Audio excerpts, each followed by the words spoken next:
I'm pretty sure that at some point last year I got a little bit lost with the books that I was bringing into the house and adding to my TBR. There are definitely some books that were supposed to be included in book hauls and weren't, and then some that I brought in, or bought basically, towards the tail end of last year that now are just somewhere in the chaos of my ever expanding TBR pile. So to keep things clean, I'm going to draw a line under last year and just go forward with the books that I was given either directly for Christmas or that I purchased with book vouchers which I was given for Christmas. So hopefully just from this point forwards, any books that I do bring in, if James, if you're watching, it's not going to be an awful lot. Yeah, it'll just be cleaner, but there may be books that pop up in upcoming videos which you think, I never saw that book in a book haul, and I can only apologise for that. But I'm very excited to talk about the books that I do have, so without further ado, let's jump in. First up we have Ariadne by Jennifer Saint. This is a highly anticipated read for me, and one that I am very excited to now have. I love a good mythological retelling, and honestly just so excited to finally have my hands on a copy and to be able to read it. So this is a reimagining of Theseus and the Minotaur, with Ariadne, Princess of Crete, as the main focus of the story. So when Theseus arrives to battle the Minotaur, Ariadne falls in love with him, but in order to help him defeat the monster, Ariadne will have to betray her family and her country. And honestly, don't even care if this book is rubbish, to be honest, because the cover is just absolutely stunning, and I'm just very excited to have a copy. If you cannot tell, what a thing to open on Christmas. I am thrilled. Next we have Skye Beyond the Storm by Sabaa Tahir. This is the final book in the Ember and the Ashes, which is a YA dark fantasy series. I have read books 1, 2 and 3, and this is the final one, and I'm very excited to have a copy. I'm excited to be able to finish this series. They are, as I say, dark YA fantasy which are Roman inspired. We follow two main characters. We have Leia, who is of the lowest class in this society, in this world, the scholars. They are regularly enslaved and mistreated. And then we have Elias, who is a highly skilled trained assassin known as a Mask, and Leia's brother is arrested and accused of being a traitor, and Leia has to join the uprising, the rebellion movement, in order to try and rescue her brother. And when she does that, her path crosses with Elias. These are quite brutal, they're quite dark, they're very fast paced. I have thoroughly enjoyed reading them. There is so much more to this story as the books have gone on. We've had a little bit of magic introduced. There's just a whole lot of layers to this, and our two main characters, Leia and Elias, Leia and Elias, are very likeable. They're very flawed, they're very interesting, and how their stories come together is very interesting. And yeah, just very excited to finish this series. Next we have The Gilded Wolves by Roshani Chokshi. This is a trilogy that I have been particularly interested in picking up for a while because it gives me very similar vibes to Six of Crows, in that we have a band of misfits who are given a particular task. It's YA fantasy set in 1889 in a reimagined Paris, and I believe that there is mystery, there is magic, there are power struggles and politics and a little bit of science. Honestly, very excited. I think I've said excited about all of the books so far, but yeah, just really intrigued, and really hoping that this is going to be a new love for me, because Six of Crows is one of my all-time favorite books, and then the follow-up to that, Crooked Kingdom. Yeah, just very intrigued to see what I think about this. Next we have Transcendent Kingdom by Yarg Jassi. I absolutely adored Homegoing by Yarg Jassi when I read it a couple of years ago, so immediately knew that I wanted to get a copy of this, and the hardback is just absolutely stunning. So I'm just going to quickly read you what it says on the inside. As a child, Gifty would ask her parents to tell the story of their journey from Ghana to Alabama, seeking escape in myths of heroism and romance. When her father and brother succumb to the hard reality of immigrant life in the American South, their family of four becomes two. and the life Gifty dreams of slips away. Years later, desperate to understand the addiction that destroyed her brother's life, she turns to science for answers. But when her mother comes to stay, Gifty soon learns that the roots of their tangled traumas reach further than she thought. Tracing her family's story through continents and generations will take her deep into the dark heart of modern America. Transcendent Kingdom is a searing novel about a family ravaged by forces both within and beyond their control. It is a story of love, loss and inheritance, and the myriad ways we try to rebuild our lives from the rubble of our collective pasts. I mean, it's not that long a book, but that sounds like it's going to absolutely pack a punch. And yeah, just one that I'm very, very glad to have hold of and be able to pick up.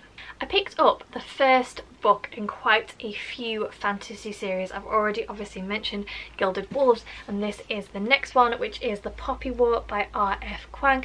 This is again, I think, a completed series, so as with Gilded Wolves, if I enjoy it I can just binge read the whole series. This was actually recommended to me by my husband James for when I want a dark fantasy with a protagonist who doesn't really care about doing the right thing, and I think that this entire series is stocked full of trigger warnings and is quite violent and brutal, so definitely something to look up before you jump headfirst into it. This is a Chinese inspired fantasy about a young peasant girl who gets into the world's most elite military school. I know that there is magic, I know that there are gods, and as I say, there are a ton of trigger warnings. This is a much beloved series, but a very, very dark and bloodthirsty series as well. So personally, I'm very much looking forward to seeing what I think. But yeah, might not be for everyone and something to bear in mind. Along a completely different line now, we have The Love Hypothesis by Ali Hazelwood.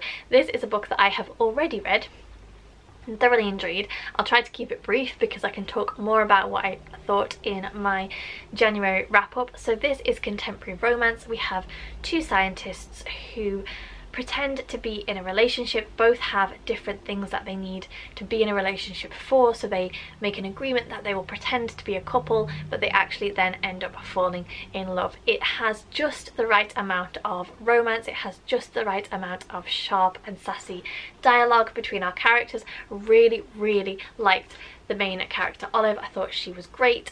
It wasn't a perfect book, but it ticked a lot of boxes for me. It was humorous, it was sharp, and I thoroughly enjoyed it, and I would definitely recommend it.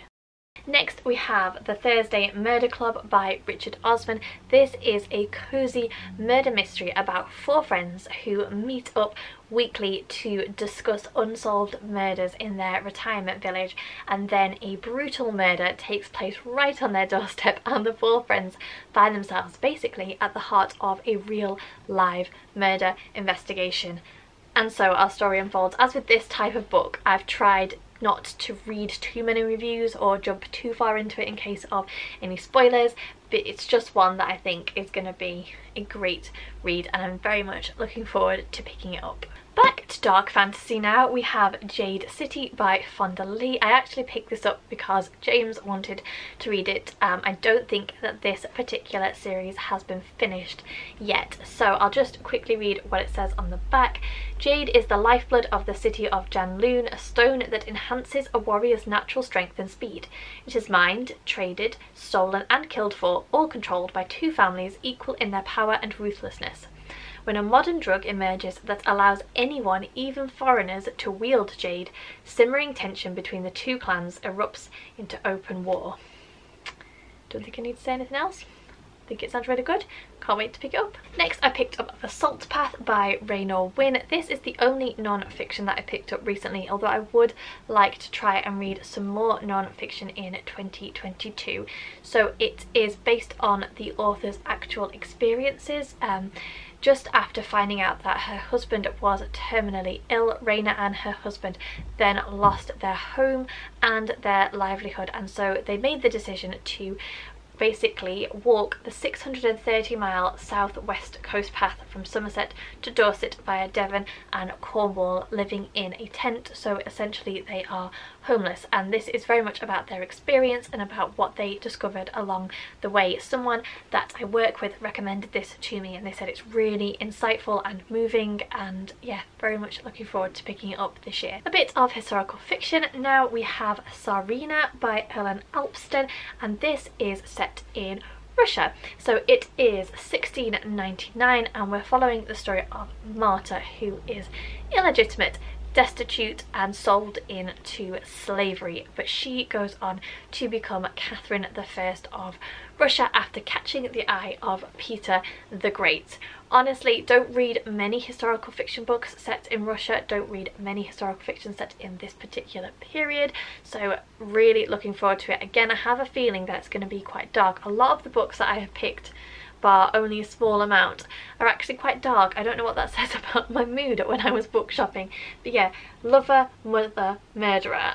I mean, it sounds fascinating. I'm very excited to pick it up. And something else which is quite dark, we have A Deadly Education by Naomi Novik. This is actually the third Naomi Novik book that I have bought, and yet I have not read anything by her, so I really think that 2022 it needs to be the year that I sort this out. This is the first book in the Schoolomance series, and it's about a school of magic, so it's like Harry Potter meets some form of dark, grim fairy tale, in that you either graduate from this school or you die. And our main character, Elle, has a dark, strong power which has the ability, it says on the back, to level mountains and wipe out untold millions, but there's also the possibility that she might then accidentally kill all her schoolmates as well. So one that I'm very much looking forward to. It sounds fascinating. I'm always here for a good magic school story. This one sounds like it's a little bit darker, which very much fits with the theme of most of the rest of the books that I have picked up. So yeah, just one to add to the list.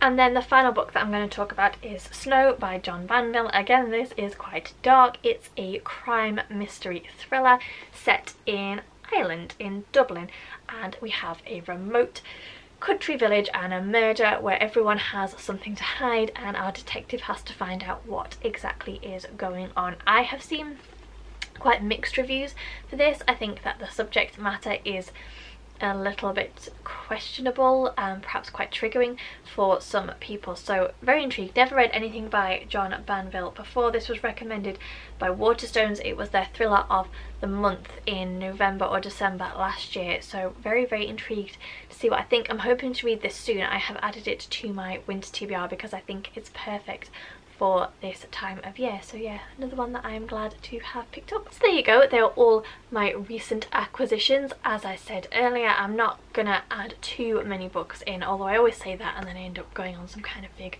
book splurging shopping spree type thing, so who can say. But yeah, this is just to kind of catch me all up. As I say, I got all these books for Christmas, or I bought them with vouchers that I was gifted for Christmas, so very worthwhile, and I'm very thankful for all of those. Let me know please if you have read any of them and what you thought, if you would recommend that I pick any of them up soon. I always love to chat more with you in the comments, but for now, thank you very much for watching, take care, and I will see you all soon.